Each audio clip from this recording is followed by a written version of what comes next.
Theodore Bryant was 41 years old when he watched his wife claim his lottery ticket as her own. For 14 years, he'd been a loyal husband and devoted middle school science teacher in Philadelphia. Every Thursday evening for those 14 years, he bought the same lottery numbers, family birth dates, their anniversary. That Saturday morning, he checked the results online. $502 million.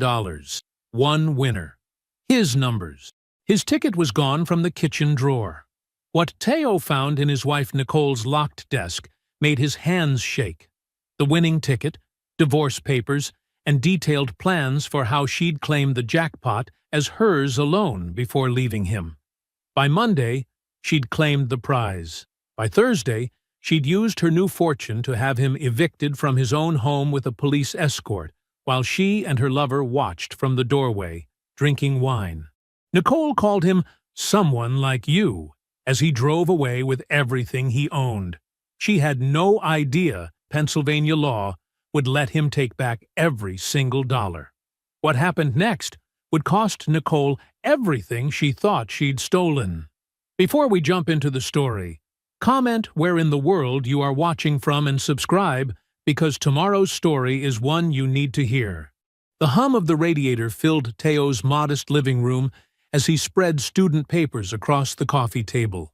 Red pen in hand, he smiled at Jenny Martinez's detailed diagram of cellular mitosis. Even with spelling errors, her understanding of the process showed real progress. Teaching moments like these made the modest salary worth it. Upstairs, the shower ran steadily. Nicole had come home late again, barely speaking, before heading up to wash off another intensive networking event. These late nights had become more frequent over the past year, along with the designer bags that somehow fit into their tight budget. The coffee table vibrated as Nicole's phone lit up for the third time. Theo normally wouldn't even glance at it. Trust had been the foundation of their 14-year marriage. But something felt different lately. The secret phone calls, the sudden business trips, the growing disdain in her voice when she talked about their row house or his teaching career. The phone buzzed again. His hand hesitated over it, years of respect for her privacy warring with a gnawing doubt.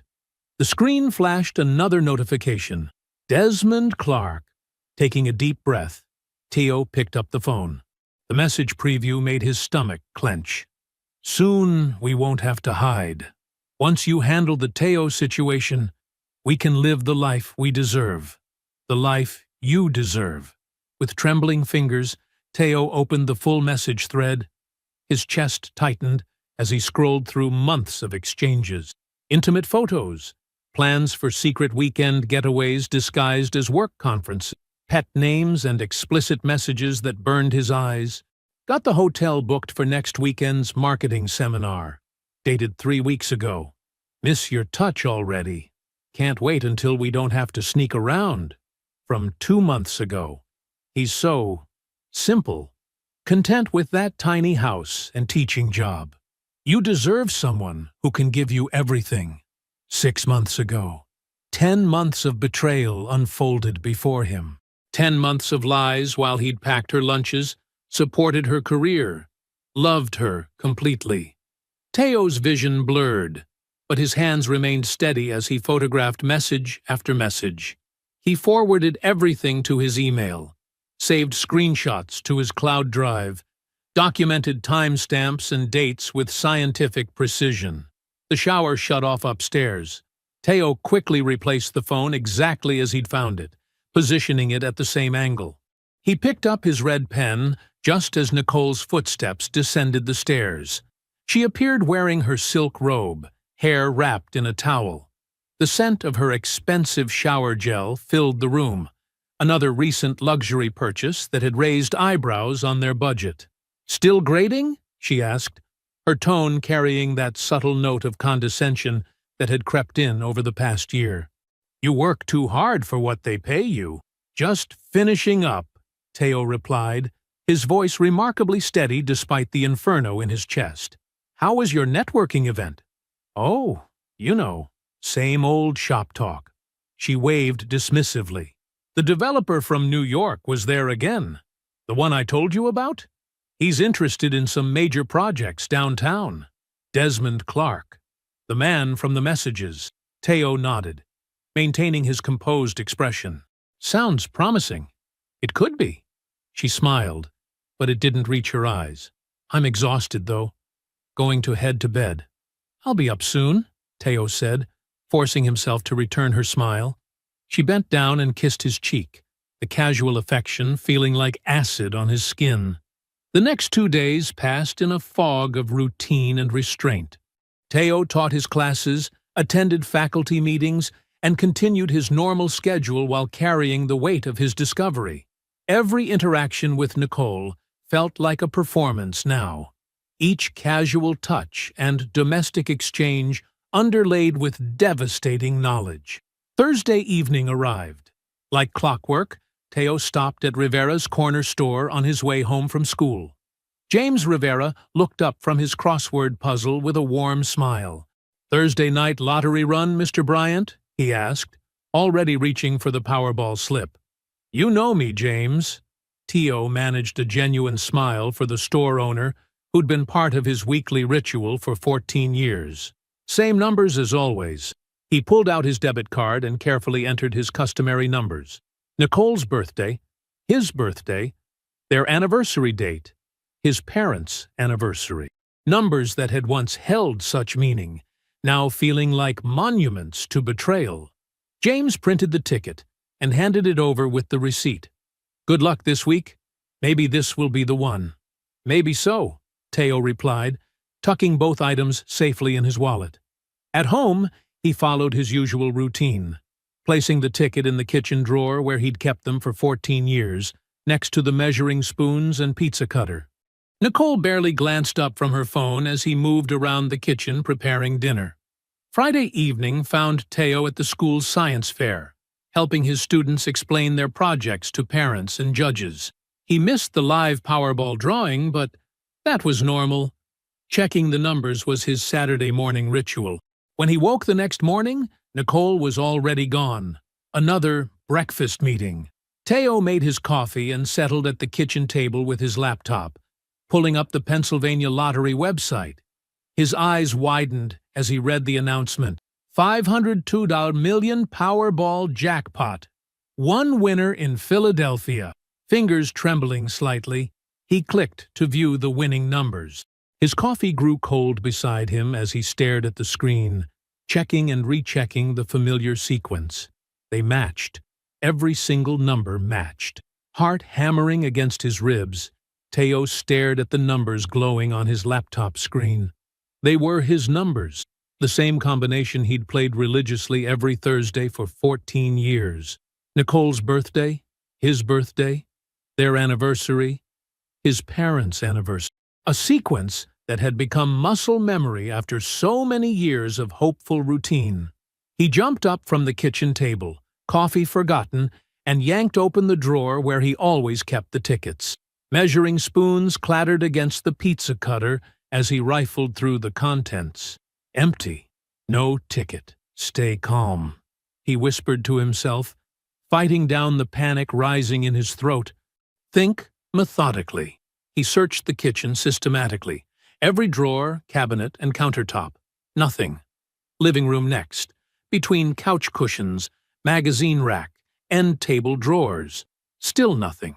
His hands were steady, but his pulse raced as he climbed the stairs to their bedroom.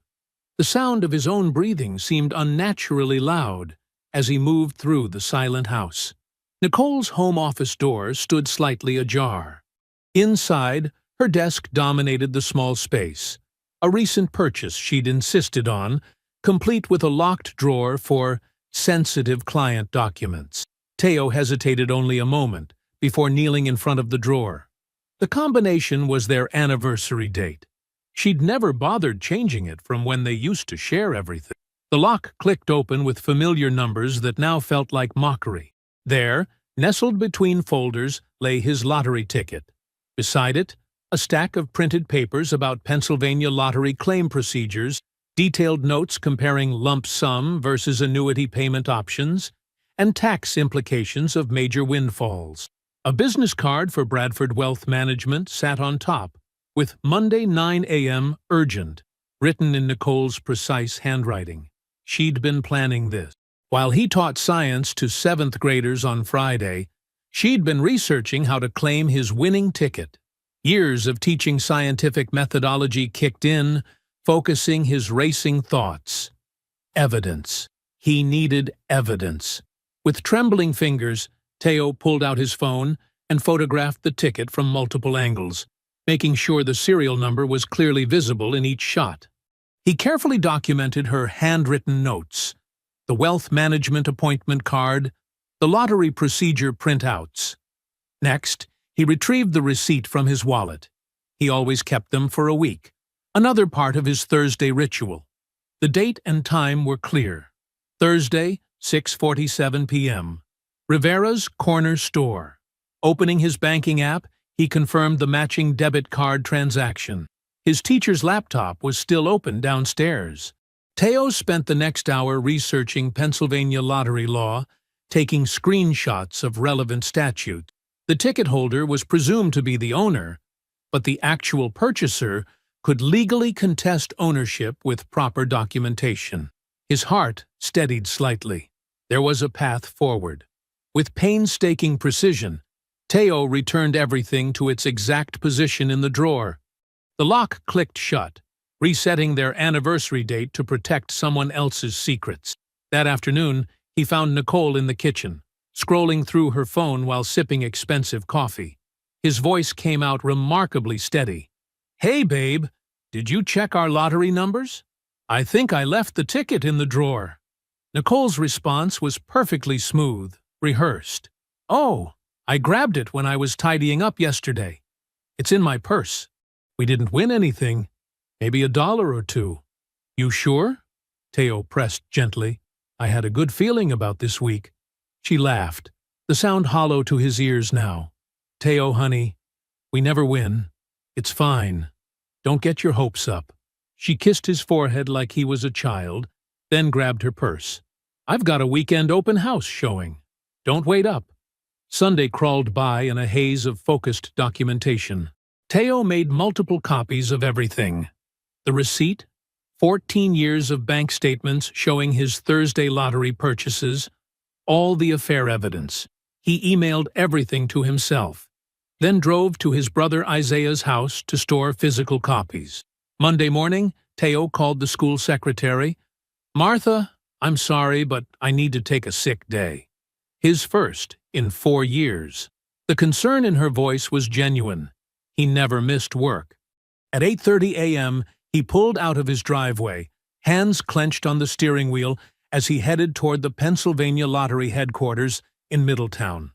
The morning traffic crawled along I-76, each delayed minute adding to his anxiety. He had to get there before Nicole could claim the ticket, had to expose the theft before she could complete her betrayal. The GPS showed his arrival time as 9:30 a.m., 1 hour too late. Through the tinted glass walls of the Pennsylvania Lottery headquarters, Teo watched his life dissolve. Nicole stood at the claims desk, radiant in an expensive navy suit, her perfectly manicured hand moving across papers with practiced confidence. Beside her, Desmond Clark loomed tall in his tailored gray suit, while a third man, clearly a high-powered attorney based on his leather briefcase and commanding presence, gestured at various documents. Teo's fingers gripped his steering wheel until his knuckles went white. He'd spent 14 years playing those numbers. 14 years of Thursday evening stops at Rivera's store. 14 years of quiet hope built around birthdays and anniversaries that had once meant something. Now he watched through glass as strangers celebrated his win. The morning sun felt sharp against his eyes as he sat paralyzed in his Honda Civic, a decade-old car that suddenly seemed to embody everything Nicole had grown to resent. Security cameras swept the parking lot where her gleaming Mercedes sat like a proclamation of victory. Inside, Nicole laughed at something Desmond said, her head thrown back with practiced elegance. The claims agent smiled warmly. clearly charmed by the beautiful woman claiming life-changing wealth. More signatures, more papers passed across the desk. Teo's receipt burned in his wallet, useless now that she'd beaten him here. At 10:15 a.m., they emerged through the building's main doors. Nicole practically floated, her face glowing with triumph. Desmond's arms snaked possessively around her waist, marking his territory. The lawyer handed them each his business card with a final handshake. Teo's phone buzzed against his thigh. A text from Nicole. "Something amazing happened. Need to talk tonight. I have incredible news." The heart emoji twisted in his chest like a knife. He watched them climb into their separate luxury vehicles, Nicole to her Mercedes, Desmond to his Porsche, and drive away, leaving him alone in a parking lot with his worthless proof of purchase. Hours crawled by. Teo drove aimlessly, unable to focus enough to return to school, unwilling to go home and face empty rooms.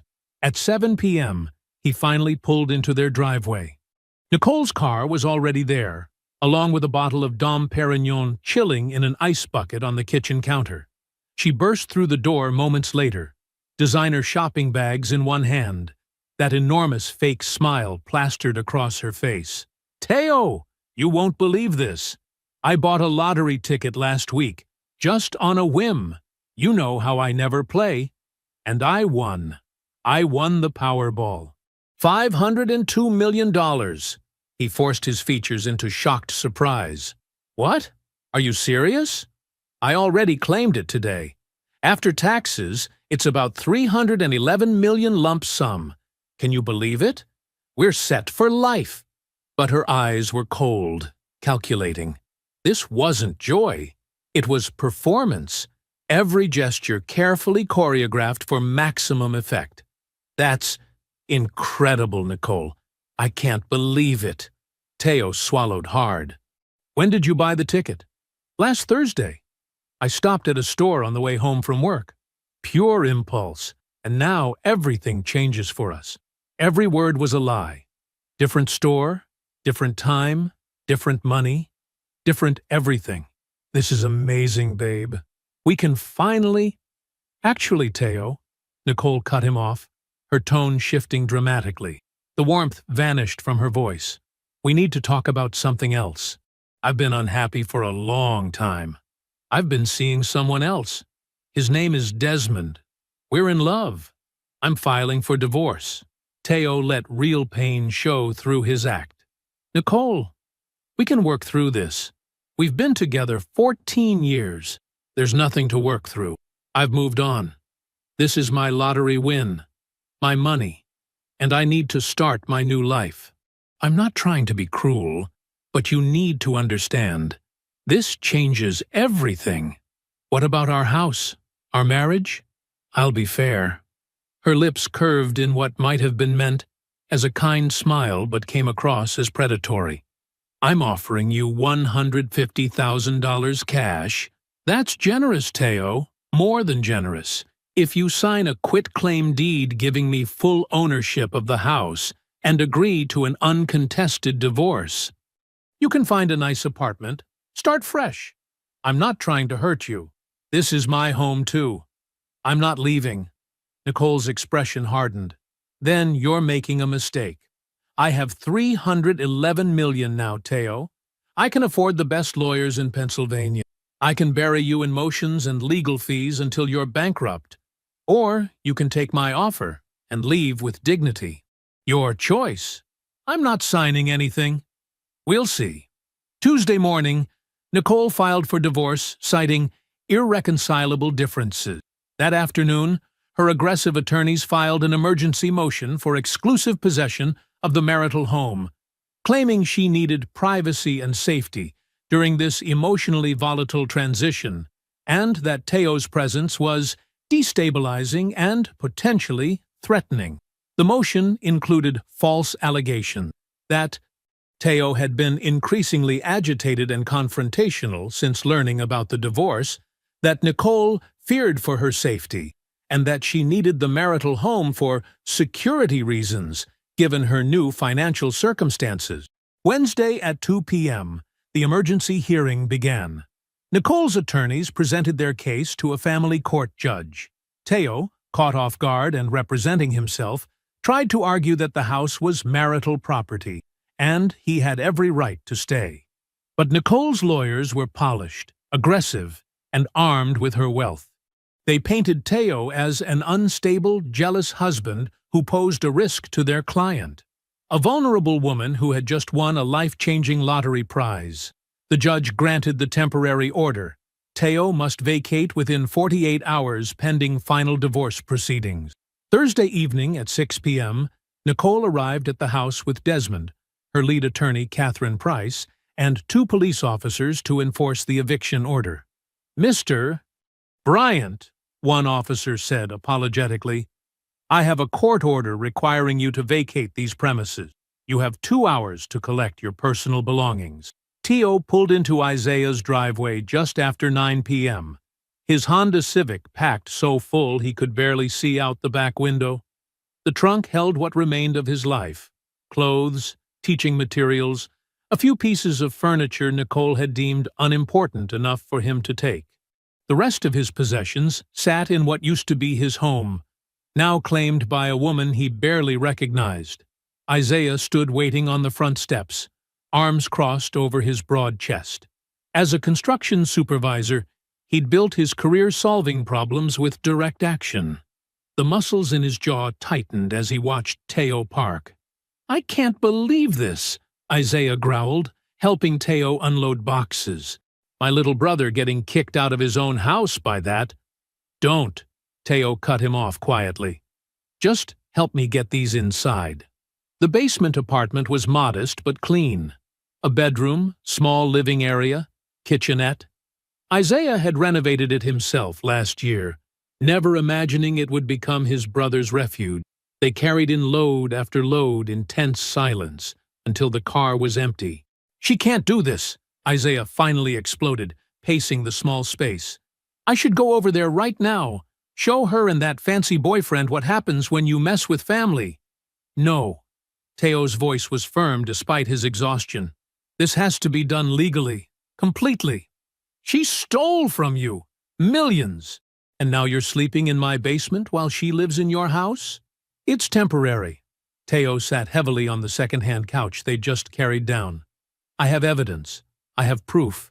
But if we handle this wrong, if we do anything stupid or illegal, she wins permanently." Isaiah ran a hand over his face, struggling to contain his rage. "Then what's the plan?" "Tomorrow morning I meet with a lawyer. Patricia Keene. The divorce attorney? I've heard of her. She's expensive. She's worth it. And she'll work on contingency when she sees what I have." At 8 a.m. sharp the next morning, Teo sat across from Patricia Keene in her downtown office. Her reputation preceded her, a formidable presence who'd fought her way from North Philadelphia to become one of the city's most feared divorce attorneys. Her office walls displayed degrees from Howard University and Penn Law, along with framed newspaper articles about her biggest victories against wealthy spouses who tried to cheat their partners. "Show me what you have," she said simply. Teo laid out his evidence methodically. The purchase receipt with matching serial number, 14 years of bank statements showing his Thursday evening lottery purchases, screenshots of the affair evidence, a detailed timeline proving Nicole had stolen the ticket and lied about purchasing it. "I've already requested security footage from Rivera's corner store," he explained, "and here are Nicole's statements to the Lottery Commission claiming she bought the ticket at a completely different location." Patricia's eyes lit up as she examined document after document. Her perfectly manicured fingers traced the dates, the numbers, the clear paper trail of deception. "Mr. Bryant," she said finally, "this is the most clear-cut case of lottery fraud I've ever seen. She stole your ticket, lied to state officials about when and where she bought it, and claimed your prize. But she's already been paid out. We're not preventing a crime. We're reversing one. Can we win? It will be a fight. She has unlimited resources now, but your evidence is ironclad." Patricia began writing rapidly. Here's our strategy. We file an immediate legal challenge to her lottery claim. Sue her for fraud, theft, conversion, and unjust enrichment. We'll subpoena the Lottery Commission records, get that store security footage, and depose her under oath about the ticket purchase. Most importantly, we file for an emergency injunction freezing the proceeds and request forensic accounting of every dollar she's already spent. She looked up sharply. But understand this, she has access to $311 million for lawyers. This will get vicious. They'll attack your character, drag this out, try to break you down. Are you prepared for that? Teo met her gaze steadily. She stole from me, lied to my face, kicked me out of my home, and humiliated me in front of my community. I'm prepared. Patricia nodded, satisfied. I'll take the case on contingency, 25% of whatever we recover. But you'll need a private investigator. I recommend Raymond Porter, former Philadelphia detective. He's thorough, discreet, and he knows how to build a case. Teo wrote a check for $8,400, his entire personal savings, to hire Porter. By early afternoon, the wheels were in motion. At 1 p.m., Teo walked into his classroom at Franklin Middle School, perfectly composed in pressed khakis and a blue button-down shirt. No one watching him explain chemical reactions to seventh graders would have guessed he was homeless, betrayed, and in the opening stages of a multi-million-dollar legal battle. He moved through his lessons with practiced ease, helping students balance equations while his mind ran parallel calculations about evidence and strategy. Every time his phone vibrated, he checked it discreetly, waiting for updates from Patricia or Porter. But to his students, he was simply Mr. Bryant, patient, focused, exactly as he'd always been. Over the next week, Raymond Porter's investigation peeled back layers of deception that made Teo's stomach turn. Each morning, the former detective's reports arrived in Patricia's office with new revelations, each more calculated than the last. 7 months ago, Raymond explained, spreading bank statements across Patricia's desk while Teo sat quietly. Nicole opened an account at Wells Fargo using her work address. Started small, 200 here, 300 there, all transferred from your joint account. Teo recognized the dates, when Nicole had suggested they stop reviewing monthly statements together, claiming it was too stressful to track every penny. He'd agreed, wanting to ease her anxiety. Now he understood why. Total amount siphoned, just under $12,000. Raymond continued. Small enough that missing money could be explained by shopping, lunch meetings, normal expenses, but regular deposits, building a reserve. Patricia made notes while Teo studied the statements. His teacher's salary meant every dollar mattered. He'd been brown bagging lunches while Nicole secretly built her escape fund. 3 months ago, Raymond pulled out more documents. She had initial consultations with 3 different divorce attorneys, paid in cash from that secret account, was shopping for the most aggressive representation before the lottery even happened. Teo remembered that time period. Nicole had taken several personal days from work, claiming migraines. He'd made her soup, brought her ginger ale, worried about her health. Meanwhile, she'd been planning his removal from her life. The locked desk drawer, Raymond continued, purchased 8 weeks ago from an office supply store. She kept the receipt, filed it carefully, creating evidence of separate property for the divorce she was planning. But it was the text messages that truly gutted him. Raymond had discovered Desmond's unsecured cloud backup. The man's arrogance extended to his passwords, and found conversations stretching back months. Nicole to Desmond, 4 months before the win. He's so predictable.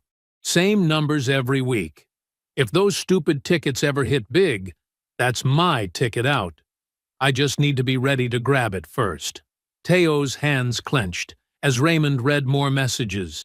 His weekly ritual of buying tickets, his sentimental use of family birth dates. She'd turned it all into surveillance, watching for her opportunity. 1 week before the win, tickets are always in kitchen drawer. He checks Saturday mornings like clockwork. If we ever win, I'll claim it Friday night or Saturday before he even knows. This wasn't opportunistic, Patricia said quietly. She was lying in wait, planning to steal any significant win. The fact that it happened now just accelerated her timeline. Raymond's investigation into Desmond revealed equally calculated predation. The developer was drowning in $2.8 million of debt across failing projects. Creditors were threatening lawsuits. His divorce from his previous wife had drained his reserves. He researched Nicole before approaching her, Raymond explained, showing social media timestamps, studied her LinkedIn, Facebook, mutual connections. He knew about her marriage, her job, her ambitions, found out which industry events she attended, the chance meeting where they met. Completely orchestrated. Teo remembered Nicole mentioning that first encounter, how Desmond had seemed so interested in her career, so understanding about her frustrations, so coincidentally aligned with her goals. Now he understood why. Their early messages show his strategy, Raymond continued. He cultivated her dissatisfaction, encouraged her material aspirations, positioned himself as her ticket to a better life. He was hunting for someone with financial potential, whether through her career or, as luck provided, a lottery ticket. 1 week after Teo's eviction, Patricia assembled their complete legal challenge package. The filing was thick with evidence: civil lawsuit for fraud, theft, and conversion, formal challenge with the Pennsylvania Lottery Commission, emergency motion to freeze the remaining proceeds, request for expedited hearing. Raymond's surveillance team reported the moment Nicole was served with papers Tuesday morning. She'd been leaving a luxury car dealership, shopping for a second vehicle with Teo's stolen money. The process server caught her in the parking lot. For the next 7 hours, Nicole and Desmond huddled with their legal team in downtown offices. Through his contacts, Raymond provided periodic updates to Patricia. "She's screaming," he reported mid-afternoon, "throwing things. Desmond looks terrified. Their attorneys just explained Pennsylvania lottery law. If Teo proves he purchased the ticket, the prize belongs to him as the purchaser. Possession doesn't equal ownership when fraud is involved." In the weeks following Teo's eviction, Nicole and Desmond embraced their newfound wealth with reckless abandon. Their social media accounts became showcases of excess: champagne brunches, designer shopping sprees, and constant celebrations of their blessed new life together. Nicole's departure from her real estate marketing job became office legend. She strode into her boss's corner office wearing a $12,000 Chanel suit, dropped her resignation letter on his desk, and declared, "I don't need you or this pathetic salary anymore. I'm worth hundreds of millions now." The entire floor watched her theatrical exit, designer heels clicking against marble as she left behind a decade of employment. Within days, they purchased a $5.3 million mansion in Wayne's most exclusive neighborhood, a sprawling stone estate with 6 bedrooms, indoor pool, and 3 acres of manicured grounds. Nicole selected a gleaming Mercedes S-Class in metallic silver, $145,000, while Desmond chose a racing yellow Porsche 911, $180,000. Their 4-car garage filled quickly with luxury vehicles that Nicole photographed constantly for Instagram. Their housewarming party became the talk of Philadelphia's main line. 200 guests, celebrity chef catering, ice sculptures, and a live band. Nicole wore diamonds and posed for endless photos, making sure every image showed her living her best life, away from Teo. Their new home became party central. Weekly gatherings where expensive wine flowed freely, and guests marveled at their apparent prosperity. To mutual friends, Nicole spun a careful narrative. Teo was delusional and bitter, making false accusations because he's jealous of my success. She positioned herself as the victim of an obsessive ex-husband who couldn't handle that I won the lottery and moved on to someone better. Some initially believed her performance, especially newer acquaintances dazzled by her wealth, but most saw through the facade. Teo had 17 years of community roots. Parents knew him as their children's dedicated science teacher, colleagues respected his quiet integrity, neighbors remembered his consistent kindness. When Nicole claimed Teo was unstable, people who'd known him for years simply shook their heads. Behind their mansion's perfect facade, the first cracks appeared as Patricia's legal team assembled their evidence. Security footage from Rivera's corner store showed Teo clearly purchasing the winning ticket Thursday at 6:47 p.m., his familiar routine captured in crisp digital detail. James Rivera, the 68-year-old store owner, provided a detailed affidavit. Teo Bryant has purchased lottery tickets from my store every Thursday evening for 14 years. Same numbers every week. He told me once they were family birth dates. He's a good man, always asks about my grandchildren. I remember him buying that ticket specifically because we talked about his student's science fair. Bank records proved definitively that Teo's debit card was charged $10 at Rivera's store at exactly 6:47 p.m. Thursday, the timestamp matching the security footage perfectly. The Pennsylvania Lottery Commission's records showed Nicole claiming the ticket Monday at 9:20 a.m. But Nicole's critical error emerged from the claim paperwork itself.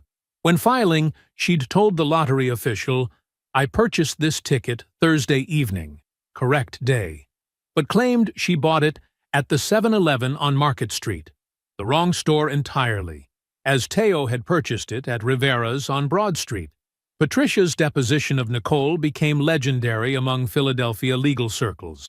In a sterile conference room, Nicole sat perfectly groomed in designer clothes while Patricia methodically dismantled her story. "Mrs. Bryant, you stated under oath you purchased this ticket at 7-Eleven on Market Street, correct?" "Yes, Thursday evening after work."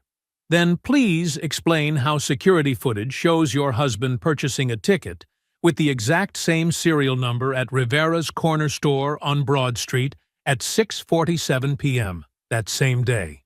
That must be a different ticket. The serial numbers match exactly. Are you suggesting there were two identical tickets? He must have copied my numbers. Your husband's bank records show he purchased the ticket at Rivera's at 6:47 p.m.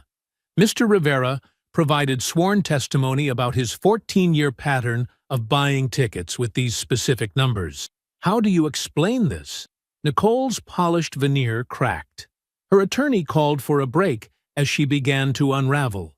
During discovery, Patricia uncovered the financial records that shattered Nicole's fairy tale completely. Desmond had already spent $1.4 million of the lottery money.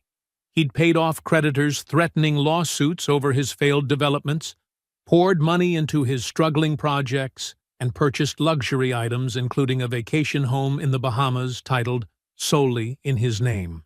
When Nicole discovered the unauthorized spending and confronted him, Desmond's response revealed his true nature.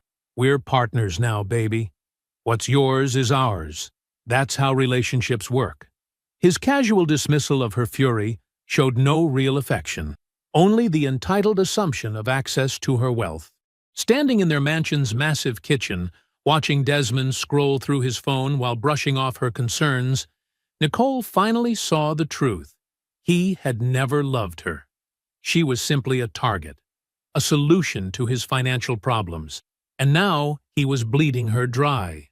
But she couldn't confront this reality without admitting an even harder truth. She had stolen the ticket that made her wealthy in the first place. Week 5, after Teo's eviction, Judge Denise Marshall studied the mountain of evidence before her with methodical precision. Her reading glasses perched on the edge of her nose as she reviewed bank statements, text messages, and surveillance footage. After 3 hours of careful consideration, she delivered her ruling on Patricia's emergency motion to freeze the lottery proceeds. While the evidence presents serious concerns about the legitimacy of Mrs. Bryant's lottery claim, Judge Marshall stated, her voice firm and measured, A complete asset freeze would be overly restrictive at this stage. However, significant controls are necessary. Her compromise ruling sent shockwaves through both legal teams. Nicole could continue spending from the prize money, but with strict limitations. She had to maintain detailed accounting of every dollar spent, could not transfer any assets out of Pennsylvania, and was prohibited from reckless dissipation of funds pending the trial's outcome. Nicole's face twisted with rage as the judge read the restrictions. No more impulse purchases of luxury cars. No more transferring millions to Desmond's projects. No more shopping sprees without documentation. Her unlimited spending party was over. "This is ridiculous," Nicole hissed at her attorney, Catherine Price. "It's my money. She can't tell me how to spend it." "Lower your voice," Catherine warned sharply. "The judge can still hear you." The court scheduled the trial for 4 weeks out, an unusually rapid timeline reflecting the urgent nature of the dispute. As those weeks progressed, the systematic dismantling of Nicole's carefully constructed fantasy accelerated. Patricia's team uncovered Nicole's Google search history from the week before the lottery win. The timestamps painted a damning picture of premeditation. Monday, 2:14 p.m. How to claim lottery ticket in Pennsylvania. Monday, 3:27 p.m. Can spouse claim lottery ticket without other spouse knowing? Tuesday, 9:03 a.m. Lottery ticket ownership law, Pennsylvania. Wednesday, 1:15 p.m. Hiding assets from spouse during divorce. Even more devastating, text messages emerged between Nicole and Catherine Price from 2 weeks before the lottery win, discussing asset protection strategies for an upcoming divorce. Nicole had been planning her exit long before claiming Teo's winning ticket. The financial advisor's notes from Nicole's Monday morning appointment, hours before she claimed the prize, were equally incriminating. The detailed outline covered establishing sole ownership of windfall funds and minimizing spouses' potential claims through strategic timing. "Every single piece of evidence shows planning," Patricia explained to Teo during a strategy meeting. "She didn't just stumble across your ticket and make an impulsive decision. She orchestrated this theft for months." The pressure began affecting Nicole and Desmond's relationship. With spending restricted and legal walls closing in, Desmond realized he might not get to keep the money he'd already taken. His solution was swift and ruthless. He approached Patricia's team, offering to testify against Nicole. "She told me weeks before they won that she was going to take Teo's ticket if they hit it big," Desmond revealed in a sworn statement. "She said she was just waiting for the right moment. I have emails where she laid out the whole plan." He provided their entire text message history, including exchanges where Nicole discussed monitoring Teo's lottery purchase patterns and planning the optimal timing for her theft. Desmond's betrayal was complete. He threw Nicole entirely under the bus to protect himself from criminal prosecution. When Nicole discovered his betrayal, their final confrontation shook the mansion's marble halls.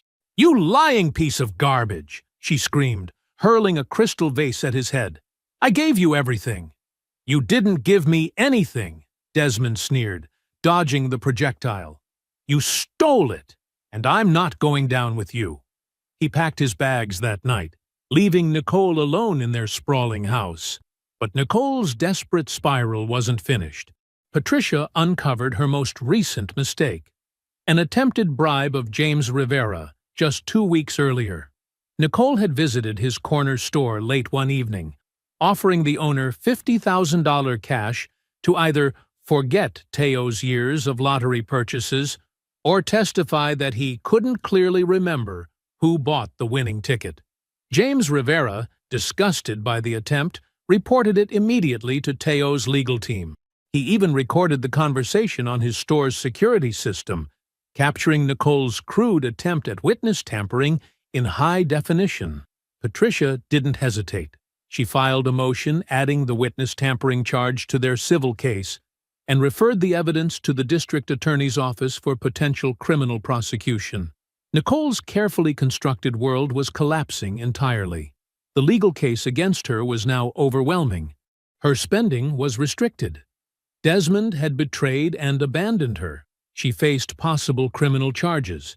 Her family had distanced themselves, mortified by the scandal. Former friends stopped accepting her calls.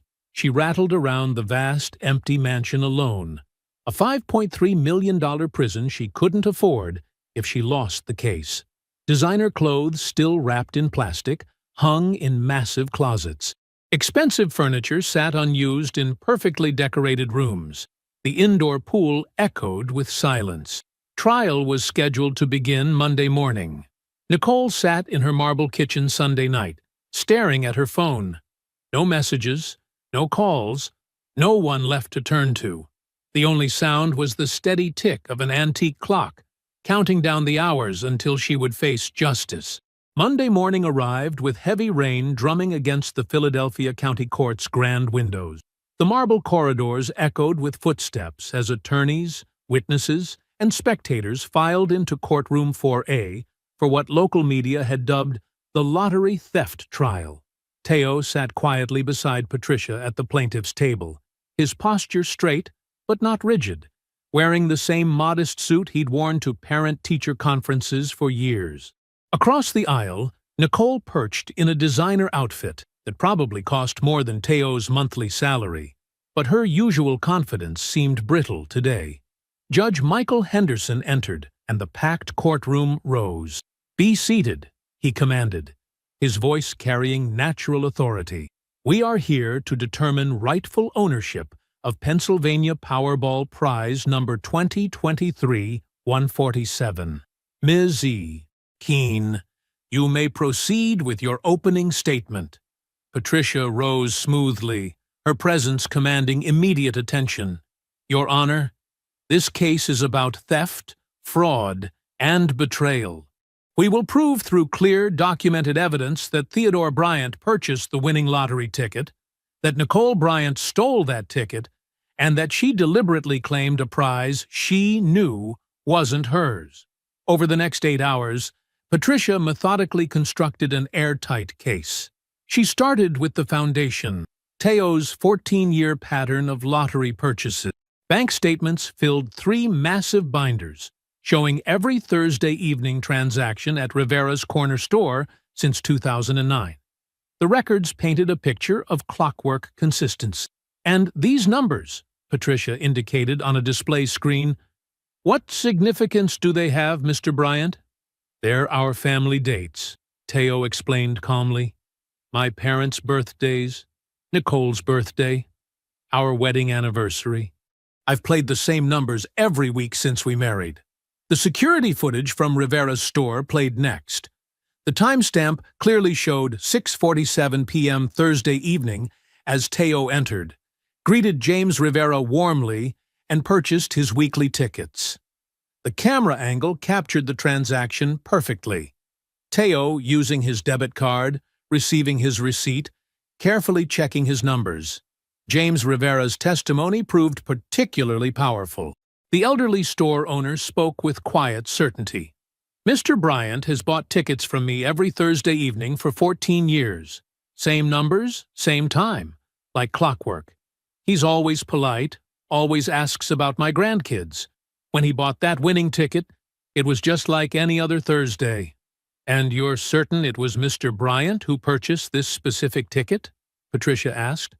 "Absolutely certain," James nodded. "I remember because he joked that maybe this would be his lucky week. I still have the security footage backup and his receipt with the matching serial number." Patricia then displayed Teo's receipt alongside the winning ticket. The serial numbers matched perfectly. The debit card records showed the exact time and amount. The evidence of ownership was overwhelming.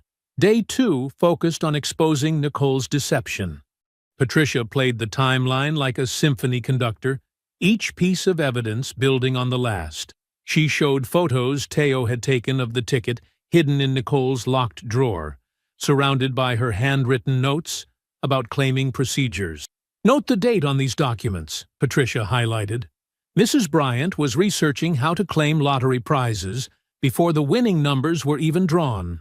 Why prepare to claim a prize you don't know you've won? The text messages between Nicole and Desmond drew audible gasps from the gallery. Message after message showed Nicole discussing her plans to steal any significant lottery win, tracking Teo's purchase patterns, calculating the optimal timing. Desmond's video deposition played on the courtroom screens. He appeared nervous, but clear. Nicole told me weeks before they won that she was planning to take Teo's ticket if they hit it big. She said she just needed to wait for the right moment. The security footage of Nicole attempting to bribe James Rivera proved particularly damaging. The store's high-definition cameras captured her offering him $50,000 to forget Teo's purchases or change his testimony. Patricia's closing statement for Day 2 cut straight to the heart. Nicole Bryant didn't win the lottery. She stole someone else's winning ticket, lied to state officials about purchasing it, then used stolen funds to evict the rightful owner from his own home. This isn't a marital dispute. It's theft, fraud, and the betrayal of a faithful husband who trusted her for 14 years. Day 3 opened with Nicole's defense. Catherine Price argued skillfully despite her weak position.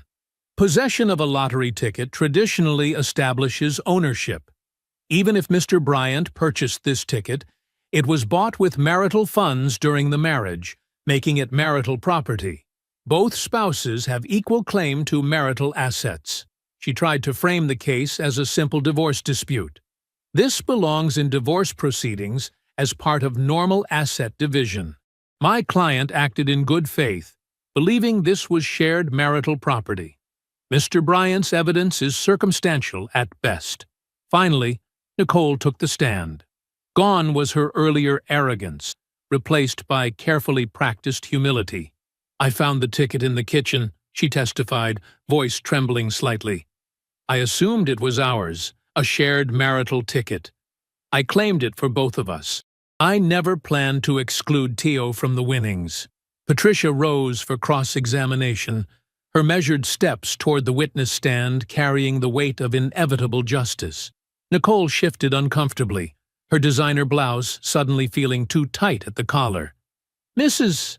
Bryant," Patricia began, her voice deceptively gentle, "you testified that you claimed this ticket for both of you. Is that correct?" "Yes, that's right," Nicole answered, attempting to project sincerity. "Then perhaps you can explain something for the court." Patricia retrieved a document. "When Mr.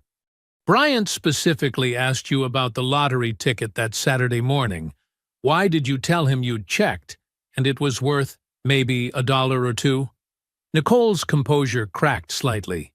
I wanted to surprise him." "Surprise him?" Patricia's tone sharpened. "By filing for divorce 3 days later? That was different. The timing was just coincidence?" Patricia interrupted. "You filed for divorce Tuesday morning, less than 24 hours after claiming the prize. Then, on Wednesday, you had your attorneys file an emergency motion to evict Mr. Bryant from his home. Was that part of the surprise, too?" Sweat beaded on Nicole's forehead. Things were complicated. I needed space to think. "You offered him $150,000 to disappear," Patricia stated flatly. "Less than 0.05% of the prize. That's your idea of sharing with your husband of 14 years? I was being generous. He's just a teacher, that's more than—" Nicole caught herself, but too late. Murmurs rippled through the courtroom. Patricia walked to the evidence table, retrieved her tablet. "Let's discuss some text messages you sent to Mr. Clark." She began reading. "He's so predictable. Same numbers every week. If those stupid tickets ever hit big, that's my ticket out. I just need to be ready to grab it first." She looked up. "You sent that 4 months before the winning drawing. Care to explain how that aligns with your testimony about sharing?" Nicole's hands trembled. That's taken out of context. Here's another, sent 1 week before the win. Tickets are always in kitchen drawer. He checks Saturday mornings like clockwork. If we ever win, I'll claim it Friday night or Saturday before he even knows. Was that taken out of context, too? You're twisting everything, Nicole burst out, tears starting. Teo's making me look like a monster. I'm the victim here. The victim? Patricia's eyebrows rose. Let's discuss your internet search history from the week before the drawing. She displayed screenshots. How to claim lottery ticket in Pennsylvania. Can spouse claim lottery ticket without other spouse knowing? Lottery ticket ownership law, Pennsylvania. Those were I was just curious about. And this security footage of you offering Mr. Rivera $50,000 to forget Mr. Bryant's purchase pattern? Was that just curiosity too? Nicole broke down completely, mascara running. You don't understand. I deserved more than what Teo could give me. Desmond promised. Ah, yes, Mr. Clark. Patricia nodded to the bailiff, who wheeled in a video screen. Let's watch his deposition, shall we? Desmond's face appeared, looking uncomfortable but resigned. Yeah, Nicole told me weeks before they won that she was planning to take Teo's ticket if they hit it big. She said she'd been watching his patterns, knew exactly when to grab it. Said she just needed to wait for the right moment. Did she discuss what would happen after claiming the prize? She said she'd file for divorce immediately, use the money to get Teo out of the house fast. She had it all planned out. And your relationship with Mrs. Bryant. How did that begin? Desmond shifted uneasily. I targeted her, if we're being honest, at an industry event. I knew she was married but unhappy with her lifestyle. I researched her before approaching, learned about her marriage, her job, her ambitions. I knew someone like that would be useful. The courtroom sat in stunned silence. Nicole had collapsed forward, shoulders shaking with sobs, while her attorney, Catherine Price, stared straight ahead, lips pressed thin. Patricia's closing argument cut through the heavy air like a blade. This case is simple, Your Honor. Theodore Bryant purchased a lottery ticket with his own money, using numbers meaningful to his family, following a 14-year pattern. His wife stole that ticket, lied to state officials, claimed a prize that wasn't hers, then used stolen funds to destroy her husband's life. Pennsylvania law is clear. The purchaser owns the prize. Mr. Bryant is that purchaser. Every dollar belongs to him. Catherine Price's closing felt hollow in comparison, relying on technical arguments about marital property and weak appeals to sympathy. Despite these revelations, we must consider the legal framework of marital assets. Judge Henderson deliberated for only 3 hours before returning with his ruling. His face was stern as he began. This court finds by clear and convincing evidence that Theodore Bryant purchased the lottery ticket in question. Mrs. Bryant's claim that she purchased the ticket is contradicted by security footage, bank records, witness testimony, and her own provably false statements to the Lottery Commission. He continued, voice carrying absolute authority. The court further finds that Mrs. Bryant knowingly and intentionally misappropriated her husband's property, made false statements to state officials, and used the fraudulently obtained funds to cause additional harm to Mr. Bryant. His ruling was comprehensive and devastating. The entire lottery prize belonged to Theodore Bryant as rightful purchaser. Nicole must return all remaining proceeds immediately. All assets purchased with lottery funds must be surrendered for liquidation. Nicole was liable for conversion, fraud, and unjust enrichment, and must pay Theodore Bryant's legal fees of $247,000. The case would be referred to the district attorney for criminal prosecution consideration.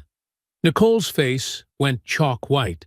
She slumped in her chair, hysterical sobs racking her body, while Catherine Price attempted awkward comfort. From the gallery, Desmond stood without a word and walked out, never looking back. Through it all, Teo sat quietly at the plaintiff's table, his posture relaxed for the first time in months. Patricia reached over and squeezed his shoulder. Justice, finally, complete. The aftermath of the verdict hit like a tidal wave, washing away Nicole's false kingdom in a matter of weeks. The numbers told a devastating story of waste and hubris. In just 10 weeks since claiming the prize, she had burned through $8.7 million as if it were endless. The $5.3 million mansion in Wayne stood as a monument to her excess, while $325,000 in luxury vehicles sat in the circular driveway collecting dust. Desmond had managed to extract $1.4 million for his creditors and investments before disappearing, while nearly $1 million had evaporated in parties, designer clothes, and flashy jewelry. The final insult, $700,000 in legal fees for a defense that ultimately crumbled. The asset recovery process was swift and merciless. The mansion went into immediate foreclosure, though Teo's team managed to orchestrate a quick sale that recovered $3.8 million. The Mercedes S-Class and Porsche 911 were repossessed and auctioned, bringing back $290,000. Jewelry, designer handbags, and other luxury items were liquidated through high-end consignment, recovering a mere $140,000. Nicole's separate bank accounts were frozen and seized, their contents absorbed into the judgment. When the dust settled, Nicole was left with approximately $11,000 to her name, less than 10% of the $150,000 she had so condescendingly offered Teo to disappear quietly from his own life. The irony was lost on no one. Her unraveling continued with brutal efficiency. She crawled back to her former employer, pride in tatters, only to be told her position had been filled. And besides, they preferred to maintain a more professional corporate culture. Her family, already distant since the scandal broke, remained largely estranged. Her mother would occasionally answer texts with one-word responses, while her younger sister had blocked her number entirely, mortified by the public spectacle.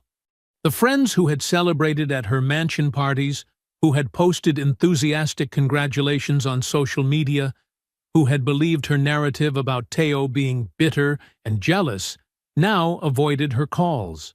The verdict had exposed her completely, and Philadelphia's social circles had no room for someone branded as a thief and a fraud. Reality hit hard as Nicole moved into a small one-bedroom apartment in a working-class neighborhood, the kind of place she had once sneered at as beneath her standards. The only job she could secure was an entry-level administrative assistant position at a small insurance company, earning $38,000 annually. It was a special kind of humiliation to realize she now made less than the teacher she had betrayed. The district attorney's office ultimately declined to pursue criminal charges, deciding the civil judgment and complete financial ruin were punishment enough. Still, Nicole lived under that shadow, knowing any misstep, any violation of the judgment's terms, could trigger prosecution. Desmond's fate proved equally satisfying to those who believed in justice. His bankruptcy filing couldn't protect him from the $1.4 million he had taken from Nicole. The Pennsylvania Real Estate Commission suspended his license after an ethics investigation. His developments failed spectacularly, and he ended up taking a position as a property manager for a small apartment complex in Reading, PA. A stunning fall for someone who had once boasted about building luxury empires. The Philadelphia Inquirer's feature story, Teacher Wins $500 Lottery, Twice, How Theodore Bryant Fought Back Against Fraud, turned Nicole into a cautionary tale. Local news stations picked up the story. She became infamous, the woman who stole her husband's lottery ticket and lost everything. 6 months after the verdict, Nicole requested a meeting. Teo reluctantly agreed to see her at a neutral coffee shop in Center City. She arrived looking diminished. No designer labels, no perfectly styled hair, no confident stride. The woman who had once commanded rooms with her presence now seemed to shrink into herself. "I know you won't forgive me," she began, hands wrapped tightly around her coffee cup. I'm not asking for that. I need to understand why you fought so hard. You could have settled, taken half, moved on. Why destroy me completely? Teo studied her for a long moment, his response measured, but final. You didn't just take money, Nicole. You stole something I earned, lied about it to the world, used it to humiliate me and erase me from my own life, and then tried to make me believe I was wrong for fighting back. You wanted to see if I'd just disappear quietly. If I'd accept being erased because you decided I wasn't worth your time anymore. He leaned forward slightly, voice calm but firm. I couldn't accept that. Not because of the money, because of what you tried to make me believe about my own worth. You bet that I'd be too broken, too poor, too beneath you to fight. You were wrong. They never spoke again after that day, though Nicole would try repeatedly over the coming months, calling from blocked numbers, hoping to find some closure or perhaps absolution. She found neither. 1 year after the verdict, Teo had transformed the tragedy into triumph. He established a $45 million education fund for Philadelphia public schools, created a $15 million scholarship program for future teachers, and paid off mortgages for his mother, Lorraine, brother Isaiah, sister Janet, and the mentor teachers who had shaped his career. The remaining $220 million was invested conservatively through ethical firms. He purchased a modest 3-bedroom home in his old West Philadelphia neighborhood for $485,000. Comfortable, but not ostentatious. After a semester sabbatical spent healing and volunteering, he returned to teaching at a different school. He wrote a book about integrity and self-worth that resonated with readers nationwide. Most importantly, he began building a genuine relationship with Renee Harper, a school counselor who saw him for who he truly was. I hope you enjoyed that one. Be sure to like the video and subscribe so you don't miss the next story. I've picked out 2 more for you that I think you'll really like.